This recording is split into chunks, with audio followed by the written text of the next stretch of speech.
Everybody, Joe Thomas here at Goodison Park. Much quieter now after another dramatic afternoon, and how nice is it to finally have a win to talk about and 3 points as well.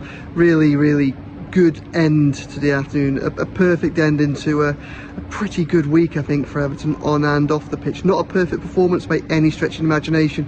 First half was really poor, and I've got to be honest, half time I was pretty worried. Adam Morton was running the show, Eze looked dangerous, Mateta looked dangerous, and that tactic that we've seen work so well for Everton under Dyche, the set pieces in swing into the back post, was causing all sorts of problems for Everton. So that's how Mark Guehi got his goal, and to be honest, they could have had a few more through that avenue by half time, but instead probably one of the most important 15 minutes of Sean Dyche's Everton career so far. You know, staring down the barrel of what could have been 6 consecutive games into this Premier League without a win. It would have been a very difficult week to have followed, I think, following that. Look, there's no appetite for him to be going or under any pressure internally from in the club, but obviously it just wouldn't have been a very nice, it'd be another game, another week that would have led Everton to being a major talking point and questions being asked about what's going on at the club. Instead, we haven't had that. A comeback on the pitch to mark a week of comebacks, really. The Free King Group's come back to the negotiating table with Farhad Moshiri, offer a little bit of hope for Everton, I think, in terms of the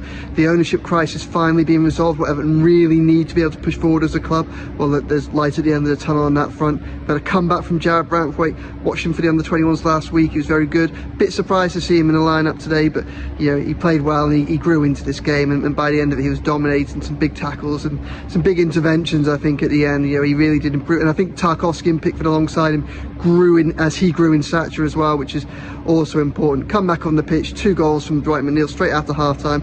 I just asked Dyche what happened in that dressing room at half time.